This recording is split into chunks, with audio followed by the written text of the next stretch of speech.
गेल्या 12 वर्षांची परंपरा असलेली माणगाव सिद्धी साई दिंडी कोकण ही 2 जानेवारी रोजी माणगाव शहरातील नानोरे ते शिर्डीकडे जाणाऱ्या पदयात्रेचा प्रारंभ सकाळी 10 वाजता झालाय। या पदयात्रेतील श्री साई पालखी आणि पदयात्रा सकाळी नानोरे येथील साई मंदिर येथून निघाली। त्यानंतर नानोरेचे ग्रामदैवत जनी बापूजी मंदिरात प्रदक्षिणा देत आणि नानोरे गावाला प्रदक्षिणा देत ही पालखी पदयात्रा मुंबई गोवा महामार्गावरून श्री दत्त मंदिर माणगाव, श्री साई मंदिर विकास कॉलनी ते दशरथ गावडे यांचे निवासस्थान आणि त्यानंतर निजामपूर येथे रात्री वस्ती अशी पदयात्रा श्री क्षेत्र शिर्डीकडे रवाना होणार आहे।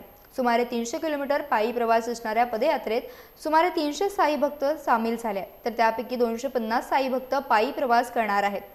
या परंपरागत दिंडीचे नियोजन संस्थापक अशोक वाढवळ यांच्या प्रेरणेने साई चरणरज, समाधान उतेकर, कार्यकारिणी अध्यक्ष सुभाष उतेकर, रमेश बक्कम यांच्यासह माणगाव तालुक्यातील बहुसंख्य साई भक्तांनी केले।